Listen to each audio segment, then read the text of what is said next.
Good evening. I'm Kim Aston, your host of Kim Aston's Cosmic Disclosure Hour. And I'm glad you're here. If you're here, we're going to have a great night tonight. I did post some questions. We're going to get the answers to those questions about Emery Smith, a little trivia tonight. And we have a special guest coming on.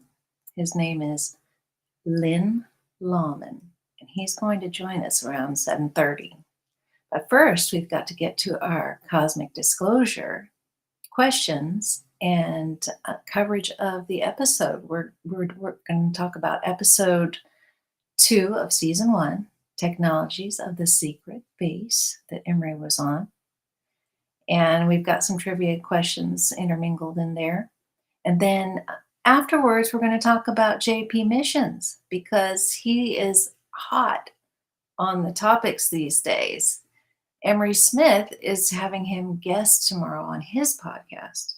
So if you're interested in that, you'll want to go to emerysmith.co for the link to join. And we're going to get you we're going to wet your whistle on getting excited about going and joining that podcast tonight, because we're going to talk a little bit about this mysterious man that wears the helmet. And he's a whistleblower that hasn't come out yet. So it's going to be a great show tonight. So, what do you say we get started with our cosmic disclosure coverage? Technologies of the Secret Base. So, I have my notes here. We covered a lot last episode about the bases and the things that go on there. So, we are not only going to cover the technologies of this base, but we're also going to talk about some really fun things that happened to Emery regarding his extraterrestrial visitation and experiences. So that's a special treat. So I thought we'd better start with the technology first, since that's what the podcast is called, right? So Emery, when he was put through the ringer getting dressed, and he had to change like twice, he had to remove his gun. He wasn't allowed to bring his gun in there. I'm assuming there was lockers or something. He wasn't allowed to have a watch.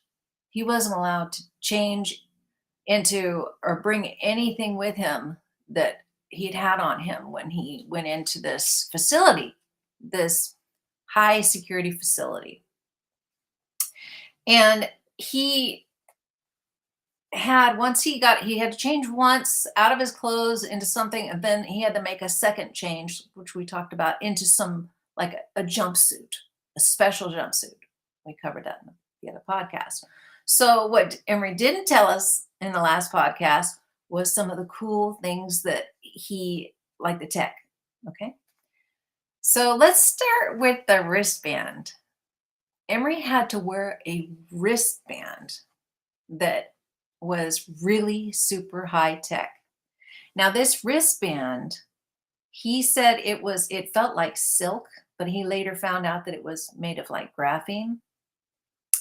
And it recorded everywhere he went. And it would change colors.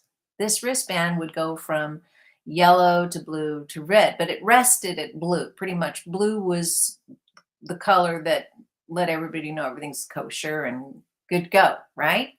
No problems. So now when it turned yellow, which it turned yellow before for Emery. So he knows what happens when his wristband turns yellow.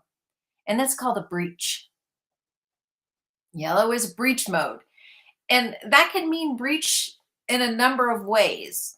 For instance, there's in the vents, they have detectors in all the air vents that can detect if a little molecular virus has gotten out and is floating in the air. And so that would be a breach. It could be a microorganism that has gotten loose. Or it could be a security breach. Like somebody, flipping out, taking off, not changing their clothes before they leave. So it could be anything like that. any kind of breach. Okay, so that's yellow. Yellow. And now there's a third color. This third color is kind of a color you don't really want to have happen, because that means you're in like a lockdown mode. He didn't say it exactly like that, but he said it basically. To me, it means lockdown. When your band turns red, he said, you better not move. You better hold still, or you're going to have some soldier buddies come up on you faster than you can say, Abcadabra, Jekyll, Monopter, Stuvixes. Hey, I'm pretty funny sometimes. Okay, I'm full of myself tonight. Anyways, so check it out. I like being spontaneous. I never know what I'm going to say. Sometimes I'm not funny at all, but that's okay. Even though I try. So back to the tech. So we got the wristband. The wristband's really cool, right? And there was an instance where there was a breach. Okay. Now, Emery goes on to tell you that he says, I'll tell you if it's firsthand information or secondhand information. And this was secondhand information. He says, my best friend's husband was security when there was a breach. And it was actually all over the facility. We knew what happened. Wait till you hear this. So these facilities, they're doing all kinds of things, right?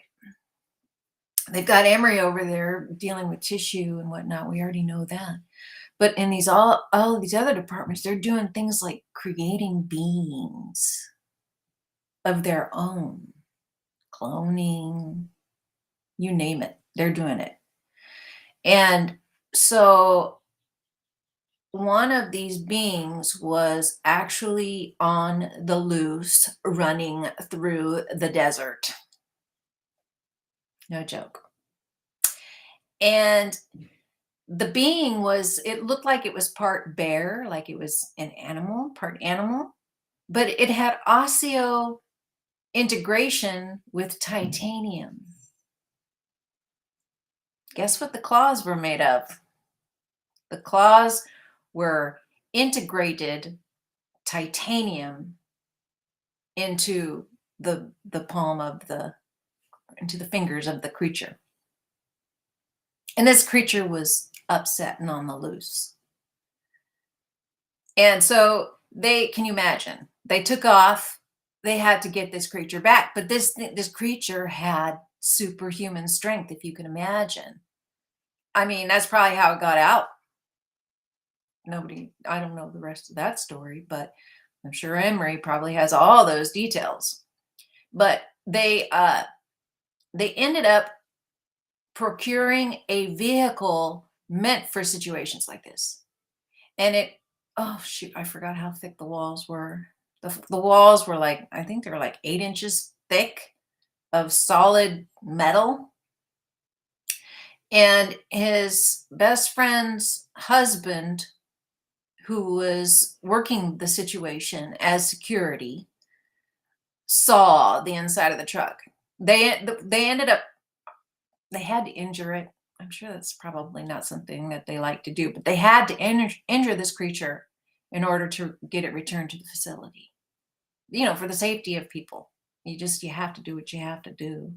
And so they injured this creature enough to get him inside of this compartmentalized vehicle that was solid metal, 8 inches thick. And his best friend's husband said that there was gashes on the insides of the vehicle from the creature trying to get out. So yeah, they're doing stuff, people. They are doing stuff. Thought you'd like that story. That is in episode 2, season 1. If you want to hear it from the horse's mouth, Emery tells the story. Okay, so that's a little bit about the technology of the base, the secret technology. Okay, so let's talk about Emery's ET experiences. Oh, did I cover any of our questions yet? Um, I don't think so. I don't think I've covered them yet. I've gotten to the well, while we're on the topic, let's cover question number one. Question number one was okay, how old was Emery when he had his first extraterrestrial visitation? Okay, so here's what he says. Let's bring the picture up. We got to bring the picture up. So Emery was very young when he had his very first visitation, and he lived on a 5-acre farm in Fort Myers, Florida. Pretty cool, huh? He spent most of his time running around barefoot. He hardly ever slept in the house. And he had a lot of stuff going on. He thinks he was like possibly in an ET abduction program. Don't know, because he would have he would sleepwalk. So he thinks, and his feet would be filthy dirty, like he'd been going places and doing things and running through the forest. And he's real smart, so he was probably downloaded with all kinds of information that makes him the genius that he is today. But it started at the grand old age of 7. Ding, ding, ding, ding, ding. He had his first experience at the age of 7. And here's what he saw. He went out on his family's dock. They had a dock on a body of water. And this is what he saw. And he says, it was not very late. I was just outside, or I was just told to go outside telepathically. So he went outside. He says, I went outside in the driveway, and we had a lake, and I went to the dark. I went into the dark, and I just looked up, and there's this beautiful blue craft. And it was just silent. It was just so amazing. It's this silent craft, and I'm smiling, and I was like singing. I was like trying to communicate. I don't know how. It was like this whistling. I just wanted to whistle. Obviously, this is a transcript I'm trying to read. I'm not doing a very good job. So you really need to go see the episode for yourself. But anyways, he says, it was very odd. It was blue. It was shaped like a disc. And you could see detail, but you couldn't see the edges, if that makes sense. So what they were saying to him, they were actually giving him a message, and they were saying telepathically, we're here, we exist, and we know you, and we're coming back for you. And he says, I remember it like it was yesterday, and it stuck in my head. He said the whole event lasted probably maybe a minute to 2.5 minutes, a minute to 2.5 minutes. So that's pretty exciting. He look at this beautiful, beautiful ship. What a nice picture they created per his description. So what a wonderful little life that little boy had, right? So anyways, moving on. That was his first experience with extraterrestrials at the grand old age of 7. And that was in 1979. So that kind of gives you a little bit of insight on his age. It's out there, folks. It's in the episode, right? Check it out. So next we have Emery had another encounter with alien ET beings. And this time he's 28. He's 28 years old. And he was camping. He always is kind of an outdoorsy guy. And he says, me, tactical me. He had his gun with him, and he was in an Eskimo sleeping bag, and he lays down this tarp, and he's just chilling in his bag, and he sees this thing coming down from the sky, and it was like all aflame. He said it was just all lit up like it was on fire, but it wasn't going fast like a meteor or anything. It was just like descending, and he watched it as it went down, and he was just like, And so he's laying there, not thinking too much of it, I guess, because he didn't get up to go investigate at that point. He's just laying in his bag, probably getting ready to catch some Z's or something. And then he hears a noise. So Emery hears, he kind of hears like footsteps. And he all of a sudden hears the sound of metal against metal. Like, okay. So this is that we're going into question number 2, which was, what kind of fence did the ET scale when he ran into Emery, or when Emery ran into him? So we'll get to that here in just a second. So this ET is climbing this fence, and he's getting onto the side that Emery's on. So Emery can hear the of the metal on metal from the barbed wire fence. It was a barbed wire fence, people. And so the little hooks where the wire, the heavy duty metal wire goes in, makes noise when it's being stretched, and that's the noise that Emery heard. And so he jumped up because he heard, not only did he hear the sound of the ET, well, at the time he didn't know what it was, climbing over the fence, he heard thump thump, like 2 feet landing. And he's thinking, skunk ape, raccoon, what could it be? And so he's got his gun, and he jumps up. He's totally brave, because when you have a gun, that's the way it is. You just, you feel omnipotently safe. It's just the way that it is. I don't carry myself, but my dad does. And so whenever he comes to visit, we go for long walks on the levee at night. And I have bother in the world. I got plenty of guns, though. We are a gun family, but I don't carry all the time. Let me tell you that. I don't carry all the time. How's that? So, gotta be honest here. So this being, he's got his gun and his flashlight. He's got his flashlight, and he jumps out of his bag, and he's kind of tangled in his bag. He says he's kind of still stuck, but he flashes his light on this creature, and the creature's like, oh, what? And so I'll put this picture up of what they depicted per his description of what this creature was. So this is the little dude. This is the little dude that was that Emery described seeing.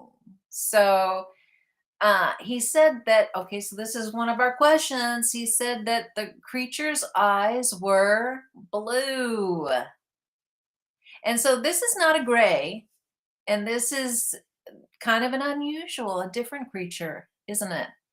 He said it had this little antenna at the top, which we don't usually hear. That's not your conventional gray alien. And he had blue eyes. And so the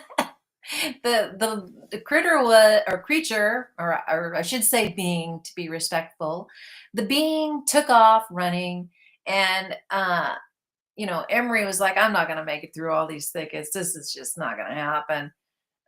But he did realize that the being took off and was just nowhere to be found. He saw nothing else of this incident. So that's the second time that Emery ran into a being. Now that he remembers, it's kind of one of those things where you wonder, does he just not remember these beings? And was his memory wiped because they don't want to, whatever they're working on with him, for some reason, they might not want him to have conscious recall of whatever's going on. But then again, this when you live out in the woods, that's probably where you're going to see downed UFO. You're not going to see it over the city and whatnot, because people aren't looking up, for one. Two, when you're out there, there's nothing to do but look up at the stars. So you're going to see that sort of thing. And it just could have been just a coincidence, or this could have been an alien that knew Emery. We don't know. You can only speculate. So that brings us to, let's see, pretty exciting stuff. I'm telling you, pretty exciting stuff. So let's get down to the business of these questions. I think we answered maybe 3. We got some more questions to answer here. So we've got, okay, what age did Emery start the military? Anybody know? Little Emery Smith trivia for you here. It's kind of a double answer because Emery, he started at the age of 13 with the Civil Air Patrol, where he received a kid's pilot's license. That is really cool. Brave, too, for a kid. So, he'd been running off in the middle of the night, probably flying these UFOs with these ETs for all we know, and it just stayed with him, and he liked flying. Or not. So he started at 13. And then he actually joined the actual Air Force at the age of 16. His father was in the military and kind of guided him in the direction. He always wanted to be in the military. So that answers that question, what age he was. He was first 13 when he kind of started the ROTC program and the other program, the Civil Air Patrol. The next question is how many years did Emery serve in the military? Anybody know? I do. He served 8.5 years. 8.5 years in the military. 4.5 years active duty in the Air Force, and 2 years reserve, and then 2 years inactive. So 8.5 years total. That's a pretty big commitment. That's a big thank you very much for serving for us and taking care of us and doing all the things that you did, which we'll cover that in later podcasts. You definitely served your time. Thank you, Emery Smith, and all you other veterans out there.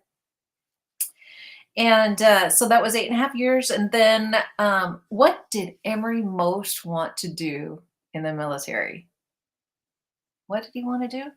He wanted to be a pilot. Emery wanted to be a pilot. And they gave him an offer he could not refuse. And he became a pilot for the Apache helicopters in the Army. I think so. But in any case, he became a pilot like he'd wanted to do, like he wanted to be. Okay, we got the blue eyes question out of the way, and we got the fence out of the way. So that's it for the questions for that.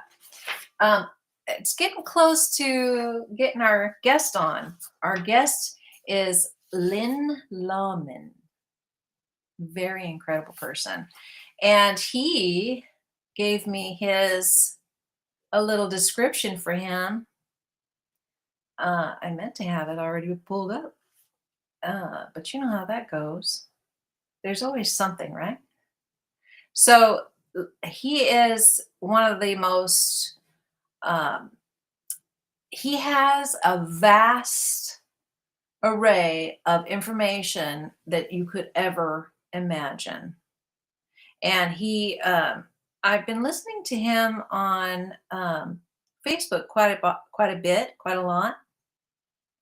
And I was thinking, oh my gosh, I have so got to get to interview him, because I knew I was going to be doing a podcast last year. I knew I was going to do it. And so here's a little bit of information about Lynn before we bring him on, okay? So he says, you asked me to send you a bit of information, so here goes. He says, I have always been interested in space. Back in 1969, I remember playing on the carpet with a toy Apollo 11 rocket. In elementary school, I had committed the names of the planets to memory for a science project. I built a model of our solar system. Back then, space was a big deal, and I have always wondered what happened to that national enthusiasm for space exploration. Me too. Me too, Lynn. I have always loved the outdoors. I spent much of my childhood camping, fishing, and surfing in the Santa Barbara area with my twin brother and our father. Wow, another great childhood. Whoa. I was a real materialistic skeptic until 2023 when I saw David Grush testify before Congress. That changed my mind. I have attached recent photos I took of my friends. He's a photographer. He likes to take photos. I took these of my friends bodyboarding and surfing. Let me know if you would like to expand on any of them. Okay, so yeah, that's lit. He's really cool. I'm going to show you some pictures of his surfing photography, but let's get him on. Okay, so should be pretty easy to do here.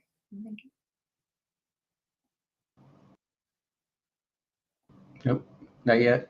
There we are. Hi, Lynn. How are you? Hi, Kim. Nice to meet you. Good to meet you too.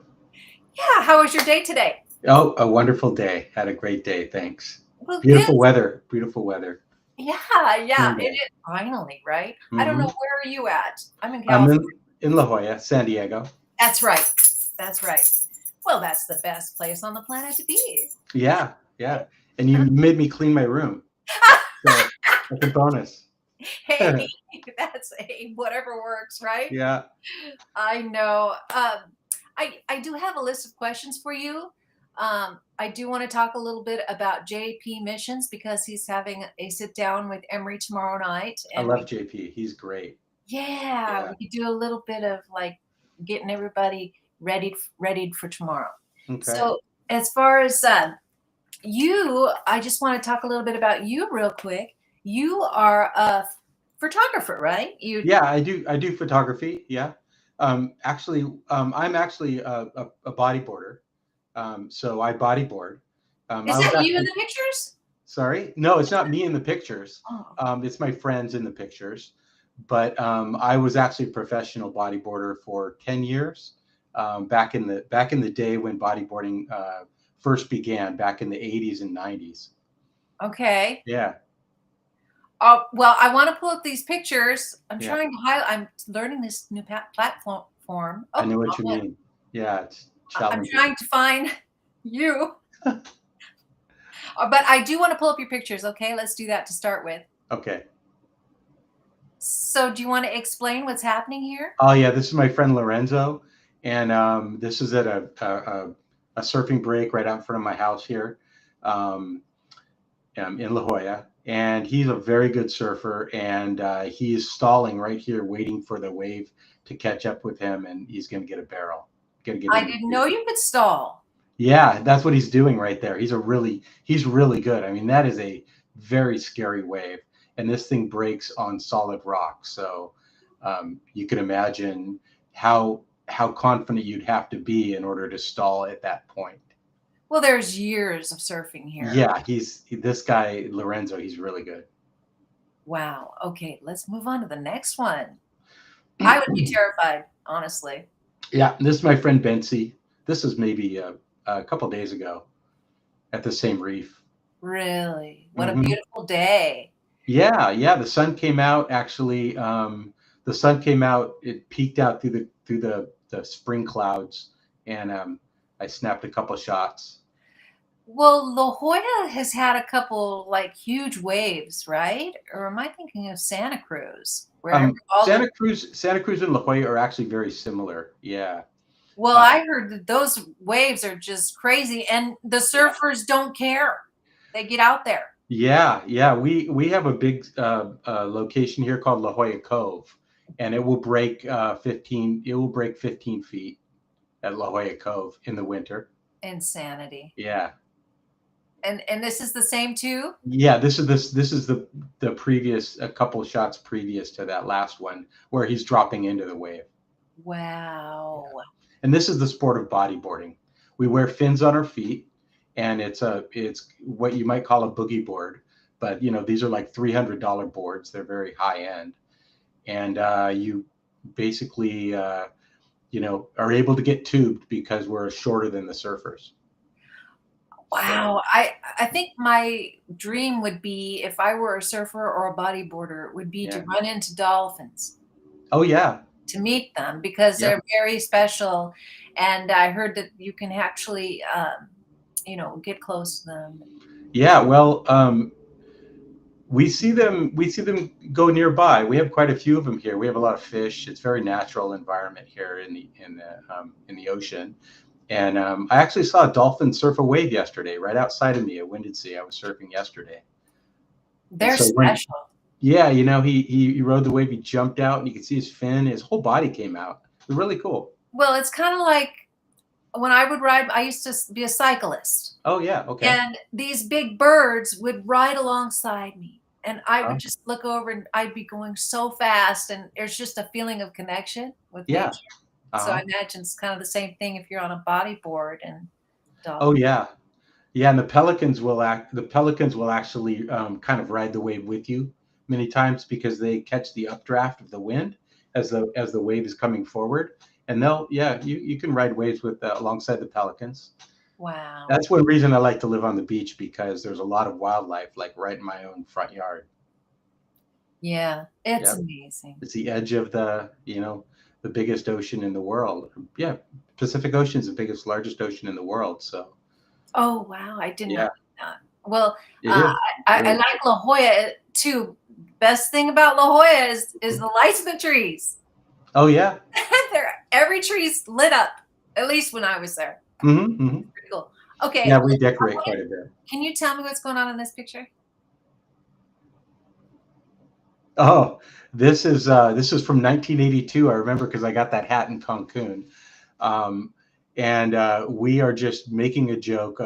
You can see it's definitely 1980s.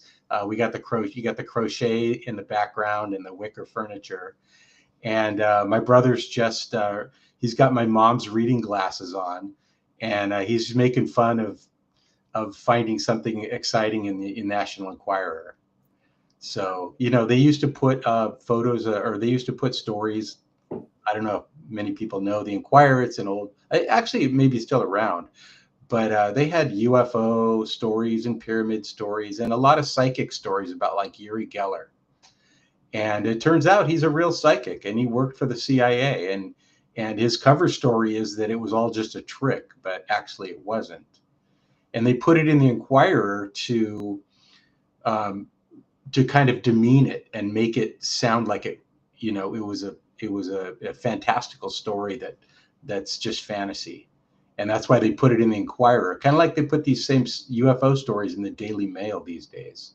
It's programming, isn't it? It's programming. Yeah, it's You to can have, get you to say, oh, that's for entertainment purposes only. mhm.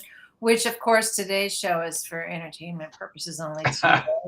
That's Uh, right. so that's you. That's you in the white hoodie. I'm in the white hoodie with the like Cuban hat on there, and I think that was like my stepdad's 70s sunglasses. Wow. I just miss those days. Yeah, and that orange cup there is a Tupperware cup. My mom used to sell Tupperware, so that's like really old school stuff. Yeah. Yep. It's just so cool A lot that, of and your fun. brother's just, I mean, holding up the Enquirer is just, it's Yeah, perfect. and of course it says on there, it says predictions for the rest of 1982. I know it. I just love that. Yeah, so So, that's my twin brother. oh, your twin brother. Yeah, we're twins. Oh, he looked a lot younger than you. No, no, we're actually 10 minutes apart. Wow. Yeah, That's got to be really cool. it is. Yeah, it's Awesome. never there's never a lonely day for me. I grew up with basically someone right next to me that was like my mirror image, and so I was never bored, never lonely. That's So, cool. I'm sure you yeah. guys are still getting together for coffee. Oh yeah. Oh, we live, yeah, right next to each other. So I tell yeah. my daughters two things when you grow up. Hmm. Get together for coffee once a month, and if not more than that. And if one of you needs to move, you are always there to help each other move. So they remember that to this day. That's some good wisdom. Right. So Yeah. let's get down to the brass tacks here. Now, I'm going to just ask you some random questions. If you feel like, that's not really my wheelhouse, let me know. Okay. We'll move on. But first, I would like to start with, how did you first become aware of the secret space program or classified government operations? Mm. Well, there's a book called Above Top Secret, and I didn't buy the book, but I went to the website, and since I'm trained in computer science, I've been on the internet since 1986. So we had access to Usenet back then, and so we could. I had email and access to the internet since '86. So these things. I'm curious. I'm a naturally curious person. So I went to the Above Top Secret website. That's the first thing I can remember of when these things became. When I started finding some of these things on the internet. Okay, cool. Mhm. Uh, Now, what led you to pursue this? I've heard you talk about things. What got you into it? What made you interested? Have you had any experiences personally? I have not ever seen a UAP or UFO, um, but I'm convinced now that there's more to there's more to the world than what we see. Well, the ocean, my friend, uh, Hmm. Cameron Clapp. Cameron Clapp. I'm telling you, if you're not seeing anything out there on that ocean, you got to get out there at night and get Oh, out there with that camera of yours. oh, wow. Yeah, but we'll talk more about that later. That's another episode. Uh, Also, Cameron. Yeah, I know he lives on the Central Coast, I think. yeah. Mhm. So, okay. Hmm. Um, Oh, so, so what led me to get involved or researching these topics? mhm. As you asked, it was a 2023 News Nation interview with David Grush, and that Ross Coulthart interview, and the congressional testimony under oath. Um, that was the tipping point. I had my suspicions, and I've seen so much evidence and um, so many eyewitness accounts of abductions and UFO um, sightings, things like this. And then here was David Grush, testifying under oath. Yeah, that was amazing. It was just finally somebody big. Hmm. A few big people came out the year before, and it's just happening more and more. And even Emery Smith says it's now going to be easier for more whistleblowers to come forward. Yeah. And he's interviewing JP Missions, who's still he's still in the closet. He's still working for the military and having Hmm. experiences a couple weeks ago, Yep. and he's not ready to come out. And by all means, I don't want him to until it's time, because it's a touchy Yeah, situation. he does face some harassment. I've heard that if you go public and everybody knows your name and your face, then you can face harassment for Yeah, this. and he has more freedom to tell us what's going on got while he's Hmm. disguised. And the things that he's experiencing are incredible. But we'll talk more about that in a minute. Okay. I wanted to ask you, do you have any input on time travel, jump rooms, portals, or anything of that nature that's being used in these programs? Do you believe that as well? Oh yeah. Oh, absolutely. Yeah. Yeah. A wormhole is just an Einstein-Rosen bridge, and so it's well known in physics. It's theoretically uh, current knowledge in physics. It's an Einstein-Rosen bridge, and I've actually spoken with Eric Davis. You know who Dr. Eric Davis is? I don't. He's one of the top advanced, we'll say advanced propulsion, advanced space propulsion experts. And I was in a Facebook group with him, and he was very forthcoming. And I spoke with him at length about wormholes, and he assured me that they're real. And he worked under Hal Puthoff. You know who Hal Puthoff is? No. Oh, come on. I don't. Okay. But see, that's why I'm doing this podcast, so that I can learn all of this. So tell us all. Hal Puthoff is absolutely the godfather of the UFO physics. He's a physicist. He's a theoretical physicist, but he also ran the CIA's remote viewing project at Stanford back in the 70s. And Stephen Greer, we can say Stephen Greer, right? Stephen Greer, he's been Cosmic Disclosure. So Stephen Greer has a lot of videos of Hal Puthoff talking about things like 0-point energy. And anyway, so Hal Puthoff he's a top physicist. He's getting older now, and so he has a protege named Eric Davis, who literally wrote the book on advanced space propulsion. I've read some of it. I understand it. I'm trained in computer science, but I've also had a lot of physics. So I look at the equations, and they just kind of, I don't understand all of the equations, but the theory itself is very sound. It's sound, and there are things called the Einstein-Rosen bridge, and so Albert Einstein came up with it along with Rosen, of how space could have a tube that goes through it. You know what a wormhole looks like, and that's what these things are. These jump gates. Jump gates are a smaller version, and Emery talks about them. In many of his episodes, he talks about jump gates and jump rooms and stargates.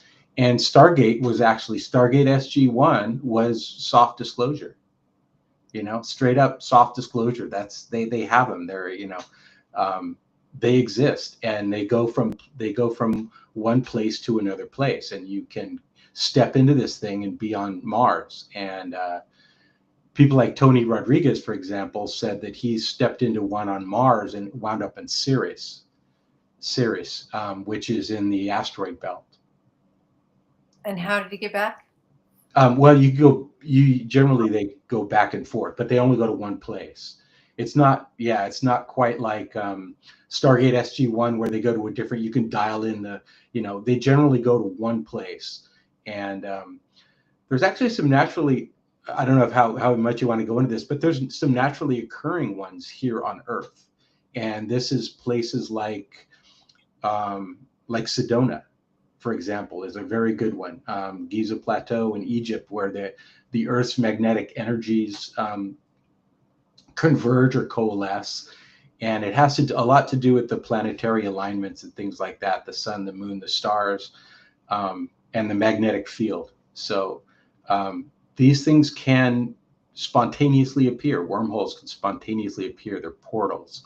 And I think that happens at places like Skinwalker Ranch and Sedona, Arizona, and other places that are well known for having people disappear and strange occurrences. Yeah, that's I do believe that. I really do now. And I was such a materialist before. I was very much into, if I can't measure it, it doesn't exist. And but I've looked at the theoretical physics, and I've convinced myself after 2 years of looking at this stuff that it is actually real. It's really true technology.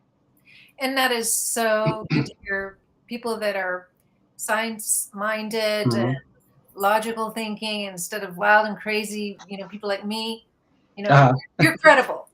Yeah, thanks. I like to think so. Just kidding. I'm credible. But the thing is it's not available to everybody. It's only available to the secret space programs, and I'm trying to figure out when it's going to happen that they're going to make it available for us. And are we talking thousands of years, hundreds of years, or 20 years? No. JP says JP literally on maybe 2 episodes ago said that the first thing that they're going to release is teleportation. So okay, are we talking about like, see, because we're talking about teleporting. Are we talking about teleporting back into time where we can see loved ones that are no? I think we're talking about from place to place. Yeah, not time travel. No, and not dimension just locational right now, from one location to another. I believe that technology exists, and JP says that is the first thing that's going to be released because it's going to revolutionize transportation and save a lot of money. Save a lot of pollution. So yeah. Wow. So I'm really hoping that's it's one of the reasons why it might be one of the first ones to be released, one of the first of these advanced technologies, is because it can't really be weaponized as easily as some of the other ones. Well, and get into that with your questions if you want. Well, yes, but here too, it'll solve a lot of problems. We have, problems with the soil, non-sustainability of like our financial systems. And when you do things like that, you can probably bring in food, bring in supplies.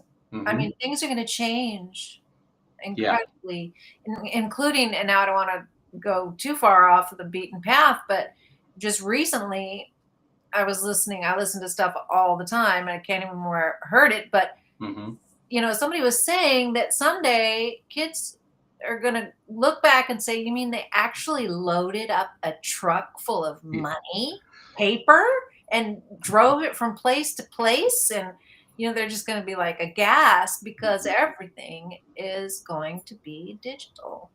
And it's just crazy. The future is amazing. That's why I like doing this podcast, because I've got kids and I want to see them move forward and enjoy all of that. And then I also want to be able to say, I told you so.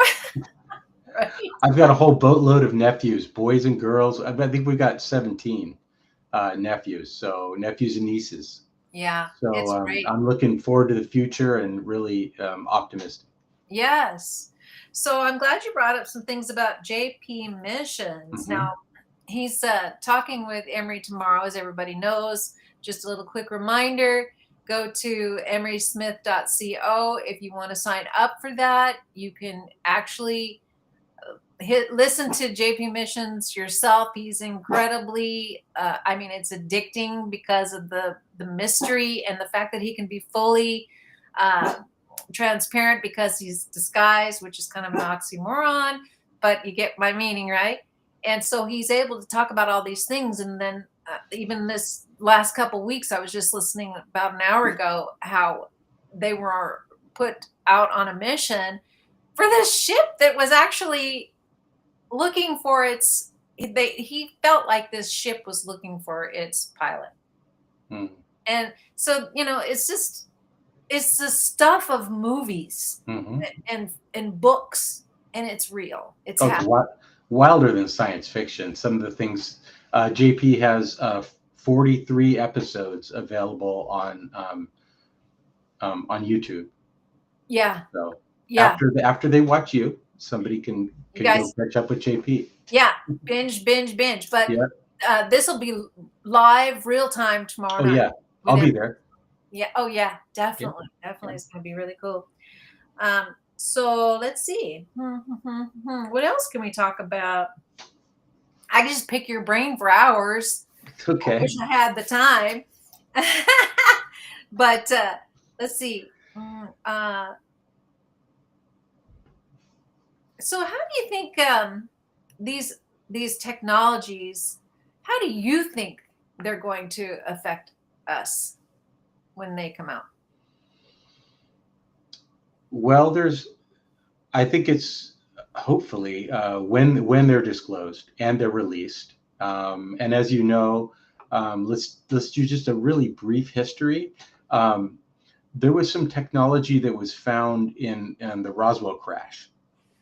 And Philip J. Corso, Philip J. Corso, he wrote a book called The Day After Roswell. And he was a high-ranking member of the military. And he said that a lot of the technology that we got since 1947 came from the Roswell craft. Things like fiber optic cables, infrared technology, these things that we may have had an idea of. Oh yeah, and the cell phone, of course. I mean, the iPhone is all ET technology. Theoretically, that's what Phil Corso says. Yeah, Download it.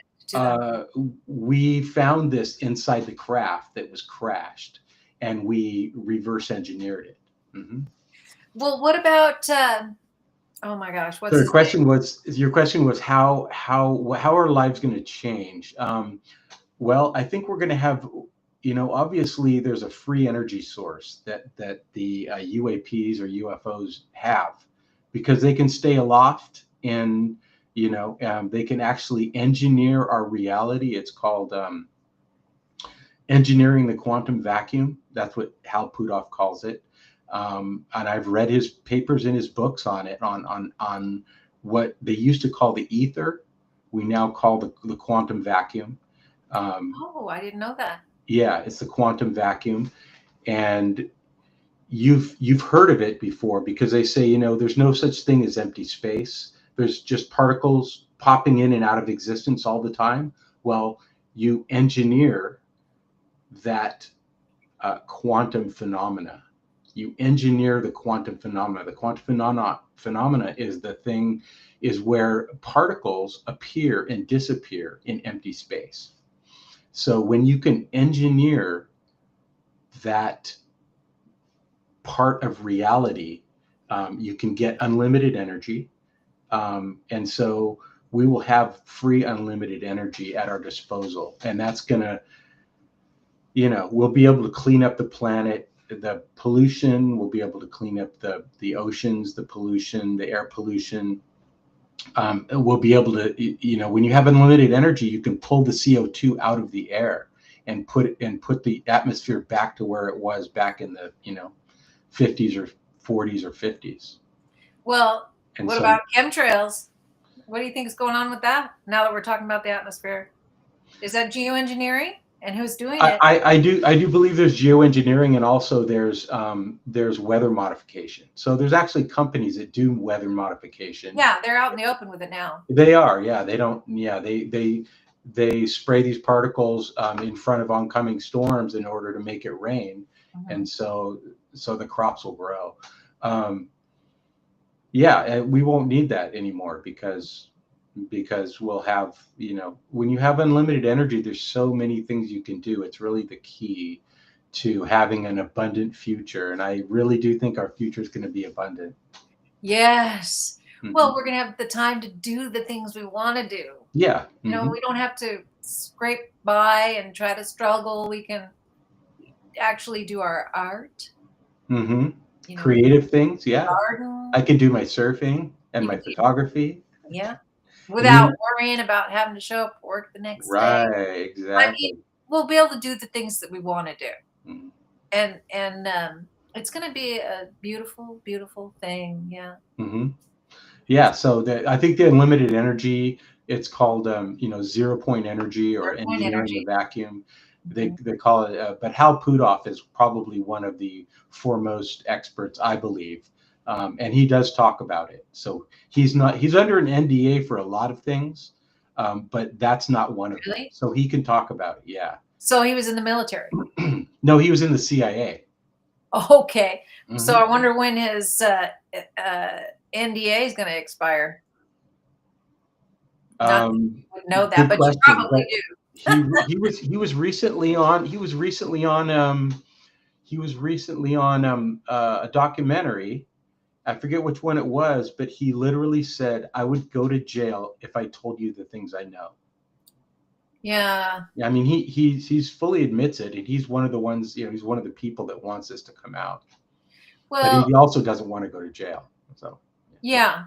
The CIA, boy, oh he's yeah, yeah.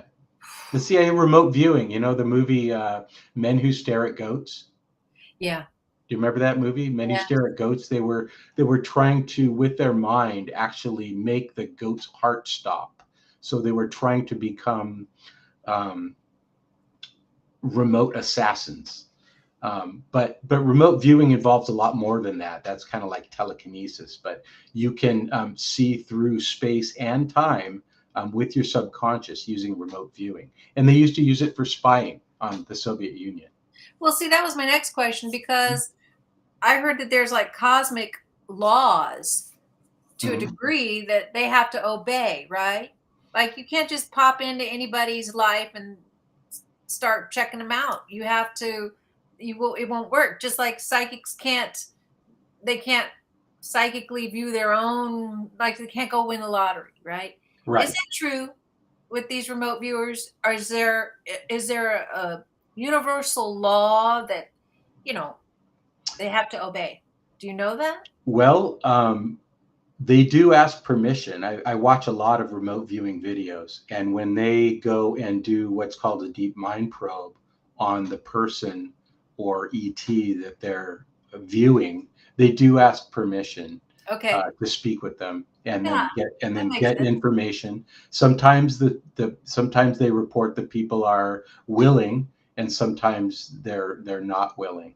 So I wouldn't be able to tell you about galactic law, but Right? there probably is with the Galactic Federation. Yeah. Yeah, you would think, right? And it's the same thing with AI. Hmm. We're going to have to put some boundaries in place for that because it's looking like it could get really out of hand too. But that's going to be a part of our future as well as the 0 point energy Hmm. and teleportation. The teleportation I was going to mention to you earlier. I think part of the problem, the issue with that is that they can't pinpoint it. Hmm. The wormholes, Hmm. the jump gates, and they come at certain times. They don't know, Right. Yeah. but can they pinpoint it? Is the They question. do. They can. There is technology that can do all those calculations. I believe it's AI that can do all those calculations and pinpoint the where the anomaly is going to occur. It's an electromagnetic gravitational anomaly that occurs, and it's kind of like the dimensions from what I've heard described. The dimensions will move and just bump into each other, and you have to do the calculations of when exactly that's going to occur. But I have heard, and I watch a lot of things like you do. I've heard that somebody has the technology, some race has the technology to be able to calculate that. Oh well, my alarm's going off. Well, I've heard that the certain corporations, the Mm. corporations that run the world Hmm. have that technology, but they're not telling us what they're doing. Hmm. I would just love to hear what's on the other side of that wormhole. Is it like well you were saying that who was it ended up on uh, Oh, it's Tony Rodriguez. Tony Rodriguez? Yeah. Yeah. So this is just incredible stuff. I just it's going to be really fun for the kids when they get older, Hmm. and we may not see. Do you think we'll see any of this in our lifetime? Oh yeah. Oh yeah. I do Really? believe so. Yeah. I Well, mean, at what age? they keep saying, and they keep saying it's coming, it's coming. But what I believe is the military-industrial complex has their tentacles into everything, every institution, and all the banks, and so there's so much resistance um, that I think we're keep running into it, and it keeps being delayed. Well, and then you have the billionaires. Now I know Elon Musk is a controversial character right now, Hmm. but who isn't right now these days? Right. Yeah. But I mean, respect for you know everything he's doing. Come on, man. I really admire Elon Musk. I know that he's, maybe not the easiest person to work for, but I think they have a plan that is bigger than what we can see from our vantage point. He has to be in touch with ET. Come on. Oh yeah. I mean, He I've thinks thought he this is. for years. Yeah, I think he thinks he's like an avatar or a star seed. Is that right? Did he say that? Yeah, he thinks he's, he thinks he's a an alien. You can look it up. He did say that. Yeah. But he has. I mean, look at what he's done. His knowledge, his advanced knowledge of where the world was going with PayPal. I mean, he started PayPal, right? And then Tesla, and everyone's like, "Who's Tesla?" You look in what Nikola Tesla created, and he was 100 years ahead of his time. So that was the right person to follow. And Tesla, all of his inventions and notes were taken away, and he died, penniless in a hotel. Maddening. It's really sad. And all of his notes were taken away, and the government apparently still has them. And some people have the fruits of his labor. Emery Smith has the same problem. He would love to be able to come out with all the stuff that he knows, but he's got the same kind of thing. Yeah. But I believe these are downloads. Personally, I think Tesla was downloaded with the information. But I also believe too, Lynn, that there's this thing where things are meant to come out in our. It's ingrained in our DNA for things to come out when we're ready for them. Like it's all planned ahead of time. Like when the first car was invented, it wasn't just invented in one spot. It was invented all over the world. So it's just intriguing. It's very exciting. What else can we talk about that's mind blowing? Oh, it's kind of like a synchronicity. It's kind of like, have you heard of the 100th monkey effect? What is that again? 100th monkey effect is it's where when something happens for the first time, it becomes easier to occur everywhere else in the world. Yeah. It's kind of like it's been introduced to our quantum field, to our life field, to the earth field. And then it becomes easier to occur the second time, the third time. It just starts happening. Just like you said, everybody invents the car at the same time. Or there's also in physics, there's also in chemistry, there is known to be an effect where people were trying to make two chemicals have a reaction for many, many years. And the year that they got that reaction to occur, it started happening elsewhere. So it seems to be quantum physics. Once you break it, maybe it's quantum physics, but this is in chemistry. When you break that barrier is broken, and then like the 4-minute mile, somebody ran the 4-minute mile, and then after that, everybody ran the 4-minute mile. Right. It's just, I remember hearing about that, and that blew my mind, how it's like, really? Now it's just like easy. Yeah.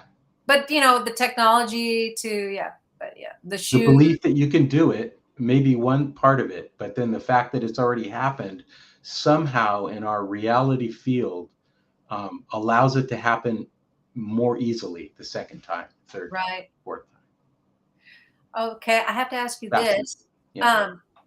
Do you think that we're going to get the big ET reveal, and that's what's going to usher in the 0 point energy, like anytime soon?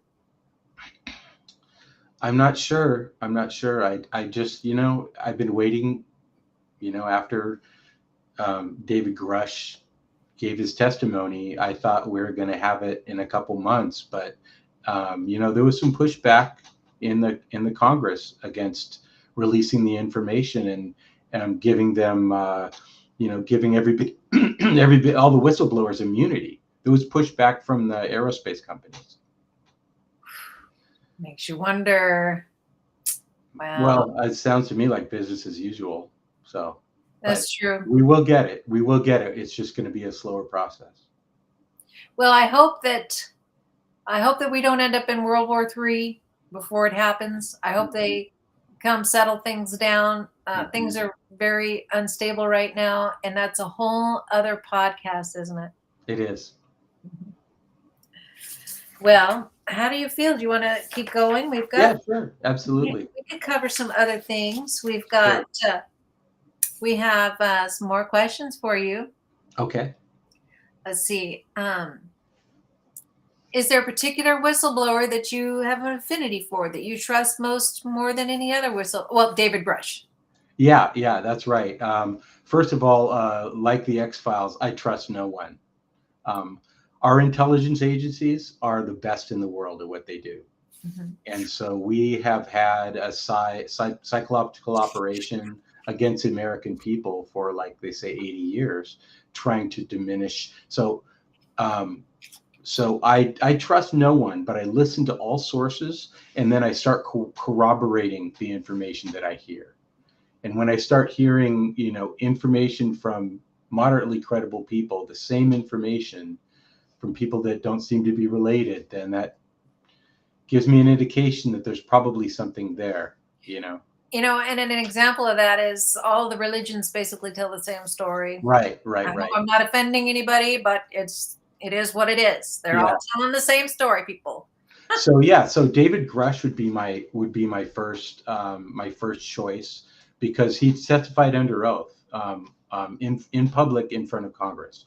I like a guy named Og Tellez. Have you ever heard? You've probably never heard of Og Tellez. No. Okay. I'm going to write all this stuff down. His name is Aug, and his last name is Tellez, Tellez. Og Tellez, and he has some pretty amazing information online. I couldn't believe it when I first read it. It's like a book of everything that you hear in Cosmic Disclosure. And I read it first from him. And then when I watch Cosmic Disclosure, I hear all of this about DNA, about cloning, about the cabal, about, so he really has an inside track. So Og Tellez, I would say, and then of course, I just want to mention him because he's not well known, and he's on Facebook, or not Facebook. He's on Twitter. He's on X, and he will answer your questions. Og Tellez, really? He will answer your questions. Really, he's just like you. He wants to get the information out there, but as a child, he was in MK Ultra. Oh wow! Yeah, he's one of those guys that's just that's going to be a good book. The mental issues and stuff he's healing from, but boy, has he got stories to tell. He? I wonder how old he is. Oh, I don't know exactly how old he is. They started him young. Yeah, and he was rescued. Get this. He was in MK Ultra project, and he was rescued by Solar Warden. So the secret space program rescued him from MK Ultra. Any of our guys that we know that are on Cosmic Disclosure, but their memories are wiped. They could have been there. They wouldn't even know it. Yeah, right. And that's what I'm really interested in, is the secret space program too. Yeah. So a Solar Warden, that was introduced to the world by Gary McKinnon, the hacker from the UK. Sorry. Gary McKinnon? Gary McKinnon, yeah. Another book I need to get. Yeah, Gary McKinnon, he was convicted, or he was actually convicted in absentia, I believe, in the Obama administration for hacking into Air Force computers. This is back in like 2000, when the networking wasn't that good, maybe it was in the 90s, and the networking security wasn't that good. And Gary McKinnon was a hacker from England, and he got into these Air Force computers, and he saw a spreadsheet that talked about off-world officers, non-Earth officers. Yeah. And Solar Warden, the whole kit and caboodle. He got to see it on the computer, and then they would have put him in jail for 80 years, but he was never extradited from England. So he still lives in England. Oh. Good. he's just joined X. So if you look up Free Gary McKinnon, he's on X now, and you can talk with him as well. So Wow, that's a great piece of it's pretty information. amazing. Yeah. Oh, our viewers are going to love that. Mm-hmm. Wow. So I want to get into the rest of the whistleblowers to give them credit. Emery Smith, of course, is just a wealth of knowledge. I mean, everything from, biological tissue sampling to he's gone through portals. He's worked in the underground bases. I mean, he is just a wealth of knowledge. JP Missions, of course, who's going to be there tomorrow. Tim Tactics, who's on Cosmic Disclosure. Have you watched a lot of Tim Tactics? I have, but I want to hear what you have to say.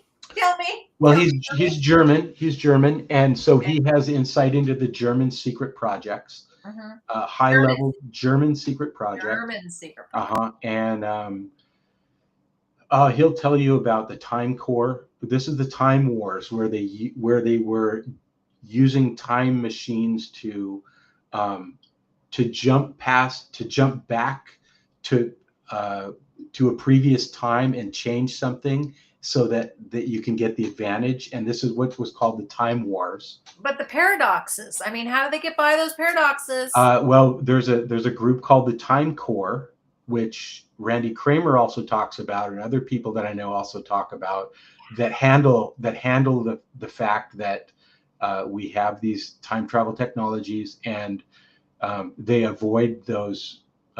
They avoid the problems like you were talking about. How? I mean, yeah. Well, that's another podcast, but yeah, it's another podcast. It's unless really you have complicated. some input on that. It creates a new time stream, I believe Tim Tactics would say, because these timelines are constantly splitting off from each other, and so when you go back in time, you don't go back to your own timeline. You go back to a new timeline. It's really complicated. Would you regret that is the question? Or no, you probably wouldn't. Because most people say that if I had to do it over again, I wouldn't. So does that mean I'm fine with moving on? But who am I? What am I? Yeah. I've often joked about how I'd love to come back as in the timeline where I'm a famous singer, because I always wanted to be a famous singer when I was little. And it may have happened, right? Yeah. Oh, it did happen. I guarantee you it happened somewhere. Every possibility happens. That's what the multi. This is called the many worlds theory of theoretical physics. The universes are popping into existence at all the time. Every single decision you make creates a yes and no branch. Right. So you can imagine it's like a bubble bath of it's a bubble bath of universes being created. This is called the many worlds interpretation. And here you and I are at this point in time where we're connecting mentally. Mm-hmm. I mean, what are the odds? But when we're on one timeline, and there's an infinite number of timelines. So, everything is happening all the time. It's just an amazing, mind-blowing concept. Yeah, and the fun thing about all of this mysterious stuff are the synchronicities. Mm-hmm. Yeah. You can get some synchronicities going that are like confirmation you're on the correct timeline and things of that nature. That's, I've had some incredible synchronicities that would just blow your mind. Oh, good for you. The only thing I can think of is that, and I've heard is that you're on the right path. Yeah. Because you could change your timeline. You could go on a different path. Yeah. And, we all know when things get a little bit rough, we need a little God wink or a nudge to say, okay, this is where I'm supposed to be. And but the timelines are just incredible. Yeah, it's not random. When things happen 5 times in a row, pointing in one direction, you're like, this is telling me something. This is a sign. Well, I have to tell you a story. Okay. I was filling out something that required my driver's license. Mm-hmm. And I started writing my husband's phone number. I never have my license out. I pulled it out I don't have it memorized. Mm-hmm. So I'm reading it and transferring it. And I'm like, why am I writing my husband's phone number? Hmm. My driver's license is the exact number of my husband's phone number No way. minus the last two Oh my digits. gosh. And if you turned that 3 into an 8 and swapped Uh-huh. positions, it Yeah. would be his. And do you know how much? I mean, come That's on. incredible. Yeah, Yeah, that's like numerology. That's like, exactly. yeah, Yeah. that's some heavy stuff right there. Right. And then there was the time when we first started dating Mhm. when I was going to, I have an interview, a working interview where a dental assist at the job interview. So the dentist can figure, because I was a dental assistant. So you Mhm. can figure out whether, that's what they do if you're a match. We were going to go on a date that day. And I got a call saying, well, I need you to come in. I lost my assistant today. I know you were going to come in for your working interview next week. Can you come in today? Sure, I'll be there. Mhm. So this is like 7 o'clock in the morning. I get back on the horn with him, who was my boyfriend at the time. And I said, you're going to not believe this, but I have to take a rain check on today because I have to go to a job interview where I actually have to work at a dentist's office. He says, oh, really? I was just going to call you because I have a dentist appointment. Oh, no way. Okay, it gets better. Oh, So, no. yeah, gets Oh my better. God. So I'm just tripping out. I still trip out telling this story. So he says, so where's your interview at? So I said, it's over in such complex. Oh, really? So my dentist is over there too. I said, yeah, there's a few dentists there probably. What's the name of your dentist? Oh, Dr. Dentist was his Yeah. name. He says, you're kidding me. I'm like, no, that's my working interview. He says, that's my dentist. And I have an appointment Oh, today at 1:30 there. so you kept your date. Isn't that crazy? Yeah, that So is. I said, let's make this fun. So I said, when you get there, let's pretend like we know each other and Mhm. we've known each other for years. So when you walk in, I'm gonna say, hi, honey, and you're gonna say hi. So that's exactly what played out. I make temporaries when the dentist has the crowns, Mhm. come in, and I make the temporary for the patient. So I'm sitting there, working on getting this temporary to fit in this patient's mouth. And he comes walking in, and I was waiting for him, and I said, hi, honey. And yeah, he says, hi, honey. And everybody in the office is in, says, do you know him? And I says, yeah, he's my boyfriend. That that is So, amazing. yeah. Now that's like Matrix stuff, Lynn. Yeah. Mhm. Mhm. So, so things like that, those are signs that you're on the right path, right? Yeah, sure. Yeah, I believe so. Yeah. I And mean, then, it's just amazing the coincidences that happen. That, when you look at random, and I'm a computer guy, so I know what random. I've had a lot of math and a lot of physics, and I know what random should be, and that's not random. no, That was not random. no. That was meant to be. Right? Yeah. Okay. I have to share with you. I don't want to waste your time too much more, but Oh while we're no. on the topic, I have to tell you another one Mhm. that happened.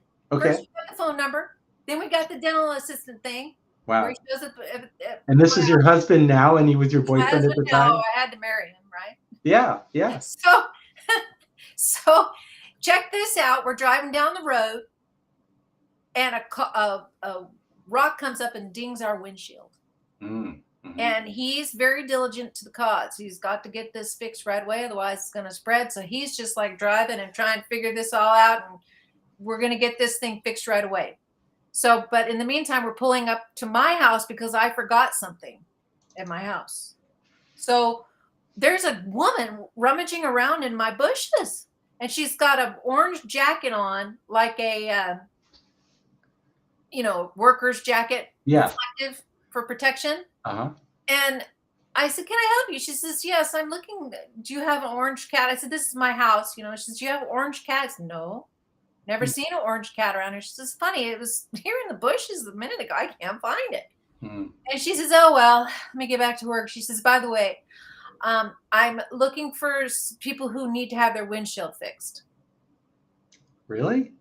And my That husband's in the driveway on the phone trying to get his windshield an appointment for it to be fixed. Wow. And I said, Yeah. as a matter of fact, yes. So I went to my husband. I said, we really got to go with this because this is meant to be. And, Wow. he says, well, That yeah. is amazing. So I go in the house. She comes out. She fixes his windshield. I didn't know that was possible, but she fixes it like in a few minutes. And he says, it gets better. He pulls out her card. You know what my name is, right? My name is Kim. Yeah. On the card, it says Kim House. Kim's like Kim. It was at my house. Oh. So her card says Kim House. So he gets his windshield fixed. I mean, yeah. Come on. Wow. Craziness. So that's why I know that we're living in a matrix and all this stuff is like meant to be. Oh yeah, I've got some. They call it simulation theory. And somebody once asked, what would be the most incredible thing about disclosure? What would be the most incredible bit of information about disclosure? And I remember writing, simulation theory is not a theory. I love that. Because, there's quite a few scientists that do believe that we are living in some sort of simulation. Well, what do you think? I think we're living in a simulation. I think it's an AI run. Good I think it's AI run, run by AI, because you may or not know, but Tim Tactics says that they're extraterrestrial AI. And so how would there are extraterrestrial AI that are not from Earth? So you're saying that there's artificial intelligence that are that are virtual, digital, and sentient, that are extraterrestrial, that are not from Earth. Which you would think that would kind of be not a good thing.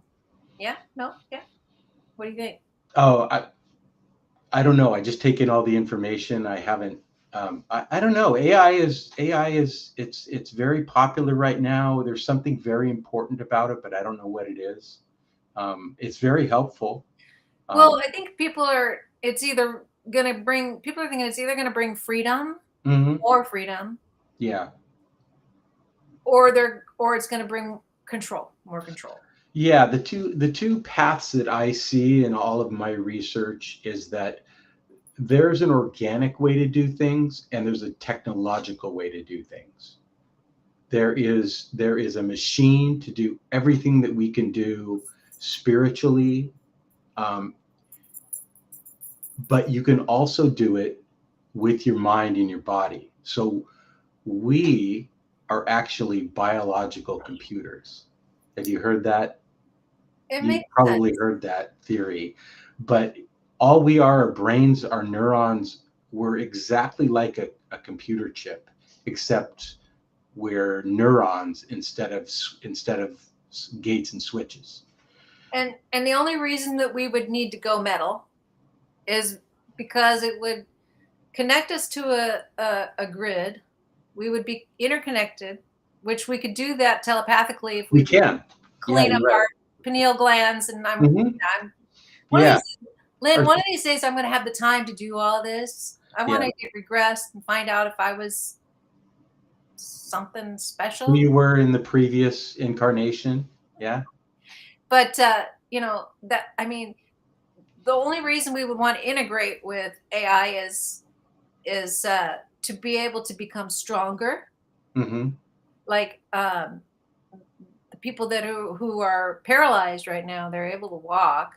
I mean, albeit it's clunky right now, but it's going to get better. So there will be no more paralysis. Yep. And I'm thinking they won't even need a machine to help them walk because they'll fix it.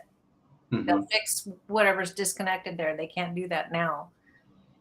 Right. So that's true. But But it is also possible to have these, like you said, when we have disclosure and the technology is released and we have these electromagnetic frequency machines, like you said, that Emery Smith used for his cancer, right? Yes. Or he had some. He has a scanner, this Emery Star scanner. The scanner, yeah. these electromagnetic frequency machines, I believe, have a lot of promise, and they tune into your DNA, and your DNA goes through the cells and brings them back to their original form, including regrowing limbs, um, you know, things the way like alligators do. Alligator, you chop off a tail, it'll grow back. Starfish. Yeah, You know, starfish. Yeah, I explain that to yeah. my kids someday. You know, starfish technology. It'll be available to us, and yeah, Right. And so what we can do is, instead of inserting the machine into us, we use our own bodies to regenerate that tissue and those cells and make those connections so yeah. that you have the original body back. Yeah, and Emery, he talks about that, how the body is fully equipped with everything. It's just that we're introducing so much crud into our bodies, it turns Hmm. into inflammation. If we could just Hmm. get rid of the inflammation, and of course, he has all of his, he has a lot of serums that, Hmm. you know, he can help anybody out there with different ailments and things just by getting rid of the inflammation. And yeah, Hmm. you know, I'm going to show you this stuff called nanodyne here towards the end of our podcast. I don't know how much longer you got. Are you okay? Or you got to get Yeah. going? Or okay. Yeah. Oh, yeah. I Good. love this. This is great. Yeah, yeah. Having a blast. Me too. Me too. Okay. It's just the nanodyne is this well, while you're here, I might as well put up, you want to check it out? Go ahead. Yeah. This nanodyne stuff, I mean, this is technology that is, we're very fortunate to have this. But this is what it is. It's an iodine zinc that's been around since the 1800s. It has a plethora of applications in those looking for a superior natural iodine zinc nutraceutical. And I had, you know, these darn things, they don't allow you to put the full description on there, but he's doing stuff to these serums that will Hmm. blow your mind. And I had the nano blue Yeah. the other day, and Lynn, I'm telling you, I I had an experience I've never had before. And what it was I had a feeling of just whoosh, being in the room like I've never had before. Wow. And so it has something to do with you know, removing brain fog, he said, but I think it's more to it than that. He's Hmm. doing stuff to this water with crystals, and Yeah. yeah, I've seen his process. I've looked at it myself. To his process, I've looked into that. They do the frequency and the water molecules and the atoms arrange themselves in certain patterns. Yeah, yeah, it's like geometric patterns. Yeah, yeah. I yeah, should have that's had good stuff. there's so many things to remember doing this podcast. It's like, oh my gosh, I wish I had the full description pulled up, but um anyways, this is the stuff that we are waiting for. It's here now, Hmm. Yeah, right? yeah. And thank goodness so far I don't need something like that yet, but I can't wait for I like it. I like to just get my next bottle just to have that feeling of just well-being, you know. Yeah. Okay, here we go. Check this out. This stuff is crazy science. So the iodine and zinc have been around since the 1800s with a plethora of applications. Those looking for a superior natural iodine and zinc nutraceutical, nanodyne is the answer. Zinc is very beneficial, but also very difficult to assimilate and digest. Zinc is found in cells throughout the body. It helps your immune system fight off invading bacteria and viruses. Hmm. Your body also uses zinc to make DNA, the genetic material in cells and Hmm. proteins. During pregnancy, infancy, childhood, and adolescence, the body needs zinc to grow and develop properly. Iodine is a mineral found in some foods. The body needs iodine to make thyroid hormones. These hormones control the body's metabolism and many other important functions. The body Yeah. also needs these thyroid hormones for proper bone and brain development during pregnancy and infancy. Getting enough iodine is important for everyone, especially infants and women who are pregnant. It is needed to make the thyroid hormones, thioxine and oh gosh, wish me luck, triodithyronine, which assists with the creation of proteins and enzyme activity as well as regulating normal metabolism. Emery had to develop a way for the molecules and atomic structure to pass through not only the cellular membrane nucleus, nucleolus, and blood brain barrier, because stuff doesn't pass through the blood brain barrier. I know that. Mhm. And what he did under high voltage and magnetic fields was to create a nanoparticle of zinc and iodine, which became nanodyne. So he's doing things for us right now that you just, this is what everybody's been waiting for. Yeah, we're sitting here waiting for it, and he's already got it. Exactly. Yeah. So yeah, I mean, check it out, emerysmith.co. You can get all that stuff, and because he has his own. He's a scientist. He's not smart. a techie, Mhm. but he's got Cameron to do all of the. Cameron Clapp does all the techie stuff, so that he can be free to work on his science and his all of his projects and things of that nature. But he does have a website that he's, getting his inventions out there. So definitely check it out. There's my little plug. What is it? Emerysmith.co, right? Yes, and his wife Darla is his nurse. They work together, and it's I see her on Facebook. Yeah, she looks really cool. Yeah, she's amazing. She's the nurse, huh? She's been real busy, and they're up to all kinds of stuff. But she helped save Emery's life. He got cancer, and she said, "Let's get to work. This is what we're in business for. This is what we do." So she, made it happen, and he got to work and cured his cancer. People, wow, that's cured his cancer. Amazing. Yeah, I heard one of your other podcasts where you talk about that. Yeah. So it's just amazing stuff. What else can we talk about? Oh, the secret space program. So there's so many people in cosmic disclosure that I am, so interested in. There's Randy Kramer, and there's, like you said, Tim Tactics. and then there was Rodriguez. Tony Rodriguez. Yeah. And all of these people, they use these portals that we were talking about earlier to get to the moon and Mars, right? Yeah.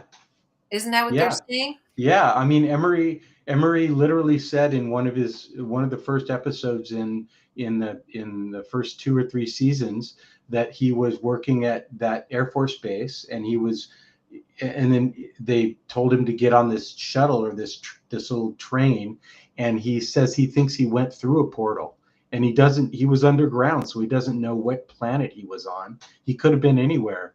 If he says he thinks he went through a portal, or he suspects that he went through a portal. He could have been on Mars. He could have been on any other of the inhabited. There's a lot of moons that are inhabited out there, apparently. Yeah. I was just listening to Jeff Mara. Do you ever listen to Jeff Mara? I've heard of Jeff Mara. I haven't listened to him, but well, he has a lot of near-death experiencers. That's mostly what he focuses on. But just the other day, it was actually a woman that had been working in the secret space program. She had missing time, 3 months, and she thought it was kind of strange how she just had no memories of 3 months. It kind of creeped her out, so she got regressed and found out that she was actually working on the moon. Wow. And she was working on the moon, but she was I hope I don't get this wrong. She was a Pleiadian originally. Oh. Because she agreed to come down here in human form, and I'm pretty sure she was a Pleiadian. I might be wrong, but she was from another planet, and she was originally an extraterrestrial. And when they found out what her lineage was, they said, we need to release her. She doesn't belong here.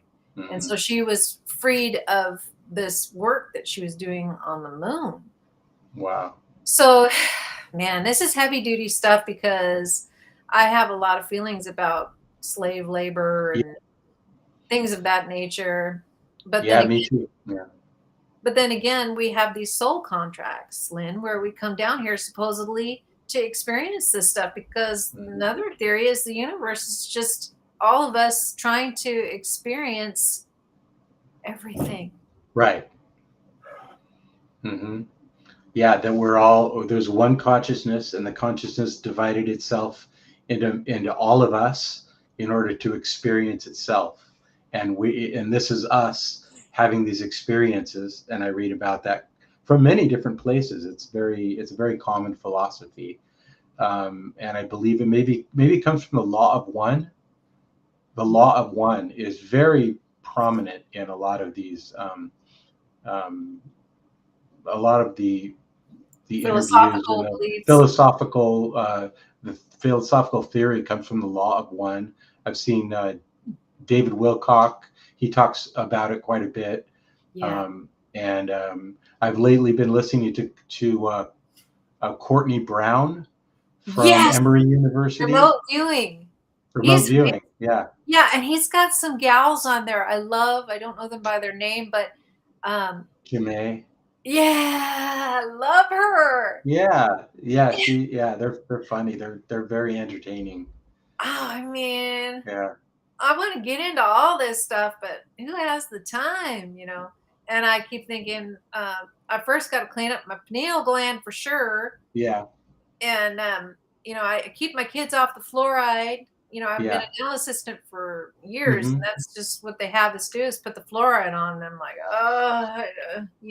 Mm-hmm. But, all these things to get that pineal gland cleaned up just so that we can, get busy with this remote viewing and, Yeah. I Enhance your powers. well, it's more of a, I'm not really looking for power. I'm more looking, because for some reason power seems like it has a negative connotation, like Well, your power yes, hungry. your ESP abilities. Oh, I got your psi abilities. That's what I yeah, mean. right. Yeah.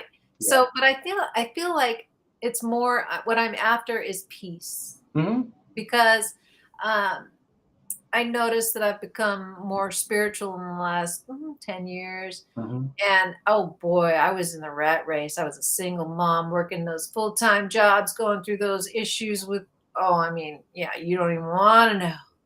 But if I had had the tools that I have now, meditation, Yeah. um, and it's not so much just meditation in my physicality, but my way of thinking about things that Mm-hmm. I chose to come here and experience this. Well, there's a feeling of just peace that comes over you, knowing that if you chose this, experience it, so you don't have to experience it again, right? Yeah, you're here voluntarily because Yeah, you chose it. and Mm-hmm. it's hard and it's difficult. Mm-hmm. So I'm just going to take a look at it and step back and watch it, see where it goes. And, if everybody can have that in life where you can step back and look at what's going on and realize it's simulation. Right. We've got, you can't control other people. You can only control yourself. You've nothing Right. to lose by thinking positive, Mm-hmm. nothing. And it's easier said than done sometimes, but this is part of the draw and the magic Yeah. of all of this for me. Mm-hmm. And you too, I'm sure. Yeah. I've been working on that for a long time. Yeah, I've been working on reducing stress. I remember hearing, I remember hearing on the radio it was like the 70s, and somebody came on the radio and said, stress is one of the biggest health issues we have. And for some reason that stuck with me, and maybe because when I was younger, I had a lot of anxiety, and I felt that stress. And so I've been working over the last, 30 years. And now we meditate every day. We do yoga and meditation. I saw a And picture of your gal. She's adorable. Tell her I said hi. oh yeah, she's probably watching right now. Yeah. Yeah, she does yoga. Been doing yoga for 20 years now, and meditation, and like you said, cleaning what we eat. What we eat is organic, natural, healthy, and very few processed foods. And that's key. It's not, Yeah, I hate to call it food. because then you feel good, and when you feel good, then you're more likely to be happier. You're just not angry, Well, you're And living people your are purpose. triggered by all of these, like you said, inflammatory foods. Some people are intolerant to certain foods, and you really got to figure out, what is best for you, and it's different for everybody. And Well, John F. Kennedy Jr., he's coming in and cleaning all this stuff yeah, up. make America healthy again. Yes, getting Yeah. rid of the fluoride out of the water. And Hmm. it's, I know Maha, I think it is Yeah, Maha. Maha. Yeah, make America healthy again. Yeah. I couldn't be more pleased. That's just, it'll be a miracle if they get to GMOs and, and the pesticides, that's Hmm. non-sustainable. It's all got to Oh go. yeah. Oh yeah. And then, we vibrate on a higher frequency where we can actually probably be better apt to do these things like astral travel and remote viewing and Yeah. I don't all think I've done that. I don't think I've done the astral travel yet, but I did have a dream one time where I was on the ceiling looking down. So they say that's like astral travel. But I wow. was I was floating, I was flying on the ceiling, stuck to the ceiling, looking down. I remember that, and it reminds me of when people talk about astral travel and some of the experiences that they've had. But I didn't do it voluntarily. It Well, I was going to was say, in a what dream. makes you wonder what put you up there? Hmm. Now, Emery, I couldn't mention everything in episode 2, which is what we covered today, but Hmm. since we're on the topic, he was able to have, he didn't call it lucid dreaming. He called it being able to control his dreams. And he Hmm. was able to do that for many years. And then he lost it when he went into the military, uh, Wow. the lucid dreaming. And Hmm. then I've heard that is what leads to your ability to astral travel. Because once you get into that lucid dream, which is a dream, for those of you who don't Hmm. know, it's a dream where you say, "Hey, I know I'm in a dream," and I've had one, just one, Hmm. but I was so young I didn't know what to do with it. But they say if you in your daily life say, "Okay, am I in reality or am I in a dream?" If you say that regularly, like for a week or two, you'll find yourself saying that in your dream. Ah. And you'll look around and oh wow, no, Hmm. I'm having a dream. And then, gosh, where are you gonna Yeah. go? What are you gonna do, right? Yeah, the theory is that we are ultimate creators, and we have the ultimate power to create anything that we want. And they say that the next levels of existence are much like the dream state, where it feels real and you can create anything you want. It's kind of like artificial intelligence when you create these images using AI. Have you ever created an AI Oh, all image? the time. Oh, it's so fun. They image my Yeah. thumbnail, yeah. Oh, that's right. I've seen those. Yeah, those ones of you. Yeah, okay. You got those on your Facebook. No, the actual, well, that too, but oh yeah, those, yeah, oh Hmm. yeah, that's real fun. Yeah, I yeah. can be anything I want, Big right? time. Yeah, Just those put are it in those are there, neat. So you see. can do that, but in your dream, you just start creating, because you can do that in your dream, and it feels real to you. Just feels as real as it does right now. Yeah, And you could go anywhere you want. You could do anything you want. You could be whoever you want in your dream. yeah. So You that's know, what lucid dreaming is about. I haven't had one. The one I had, I'll never forget. I was young, and I remember saying, "I'm in a dream right now," Hmm. and pinching myself and telling the people in the dream, "I'm in a dream right now."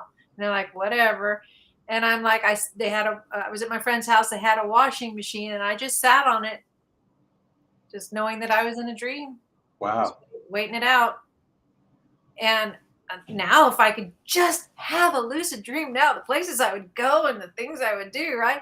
And Hmm. I'm sure if I could astral travel, I mean, everybody should want to astral travel.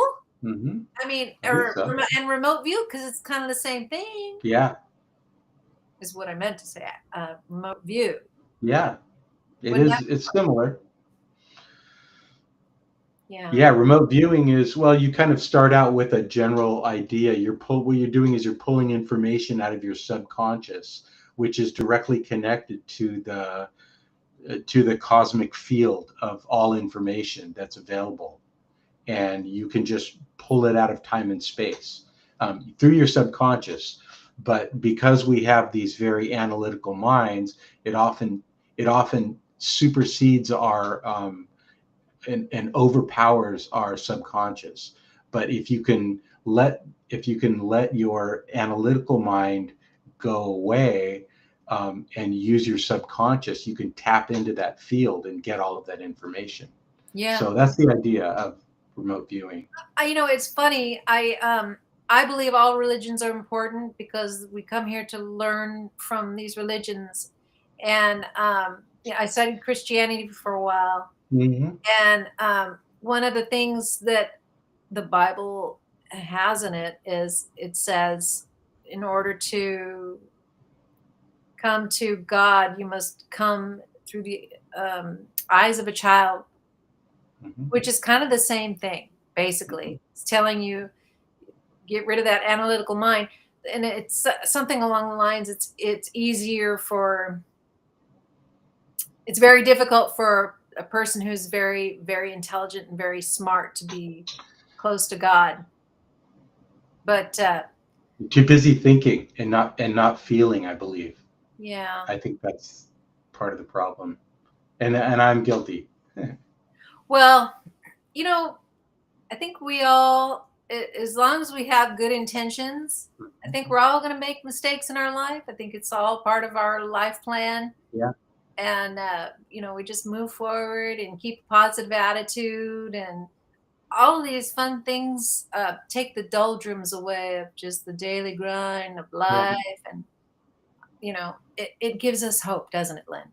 It does, yeah. We have novel experiences, and that's what makes life amazing, is having new and interesting experiences.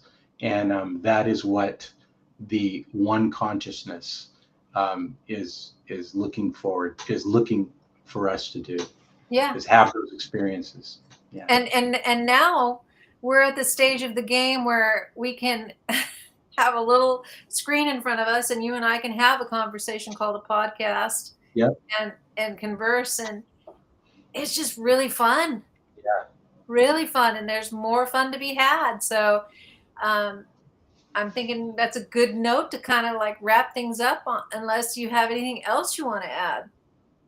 No, I'm good. I've had a great time. Thanks for all the wonderful questions, and it's been wonderful. Well, I hope it's not your last time on this podcast. And if you have any ideas of anything that sometimes I think we get inspirations where we think we should share some disclosure. Mhm. Hey, just shoot me a message and we'll do this again. And we could bring your wife on if she wants to talk. Does she like to talk about all this stuff too? Or is she just a surfer? She like to surf? I'd have to ask her. She does. She used to surf. Yeah, she likes to surf in really warm locations. She just has a very, the cold, very the cold kind face. is not something that she likes, but she has surfed. Yeah, and we love warm tropical places. Yes, I saw her picture. She just looks like such a warm, caring person. She has a huge amount of knowledge about the things that cannot be seen. Really? Maybe she'd like to come on too sometime. We'll see. Yeah. I'll ask. Okay, great. Well, okay, Lynn. I guess how I do this is I let you go. And do you have anything? If anybody wants to contact you, can they do that? Can they, do you have any desire to be contacted? First of all, do you have anything like a? I don't know why anybody would want to contact me. I mean, honestly, I'm just repeating what I see, and I have to give all the credit. I'm on Facebook. Yeah, I'm on Facebook, and I'm friends with you. Mm-hmm. So if they're friends with you, they can find me. How did you find out about Cosmic Disclosure Alliance? I originally watched Cosmic Disclosure, and then I found it on Facebook. But I originally saw a YouTube video where about Cosmic Disclosure, and or from Gaia. It was a Gaia YouTube. That's how I found out about Gaia and Cosmic Disclosure. And then because I like the series so much, I looked you guys up on YouTube. Cool. That's Yeah. nice to know. Right. And so there I am. I'm in the Cosmic Disclosure community. You can You're ask me always, questions there. yeah, you're always like talking about interesting things, and I knew it would be Yeah. great to get you on, and it's been really nice. Thank you. Thank you so much. Yes, thank you too. Well, you have a nice evening, and we'll see you in Facebook world. Okay. Bye-bye. Thanks so Bye, much. Lynn. Wow, that was really cool. Very knowledgeable person. You can find him on Facebook. He's always got these really cool posts and things that he delves into and talks about. And so I just wanted to tell everybody to have a great night. And hey, it was really good. Oh, tomorrow we've got Emery Smith has his live podcast with JP Missions. You're going to want to go to emerysmith.co. The link to sign up for it's there. You're not going to want to miss this. JP Missions is, I mean, I just listened to him today, 2 weeks ago. He was dealing with craft. This is current stuff happening. And he's like I said, JP Missions is the guy who wears the helmet. He hasn't come out who he really is. He's still in the closet about who he is, so he's able to really freely talk about all the stuff that's in terms of disclosure. So I'm sure he's going to have a lot of stuff to say to Emery tomorrow. So you'll definitely want to check that out and be a part of that podcast. And on that note, guys, I think we had a really good podcast. I'll check in with you guys midweek. Next week, we have another guest, another fabulous guest next week. Taylor is his first name. And Taylor Roberts. Okay. We've got Taylor Roberts coming on next week, guys. And do you know who he is? He's the guy who has connections to Bigfoots, plural, Bigfoots. Bigfoot? I think there's more than one, like maybe older ones, younger ones, that it might be his best friend, I'm not sure, but there's a connection with Bigfoot. So we're going to talk a lot about Bigfoot. Emery Smith had an experience with a Bigfoot too, when he was in the military. But this was a being that was actually, he communicated with it. So I'm sure he'll talk about that. It's in Cosmic Disclosure, that episode. But all of you who are here because of Cosmic Disclosure, we're going to do the same thing next week. We're going to talk in the beginning. We're going to talk about episode 3 of season 1. And I don't have that title in my head right now, but I usually work all week long to get this set up and study it and make notes and do all that stuff. So I will have the title for you on Wednesday, rest assured. Okay. And on that note, guys, what a great podcast. Thank you, Lynn. It was just fabulous. You're wonderful. Thank you so much. And with that, you guys, we'll see you next week. Have a great evening.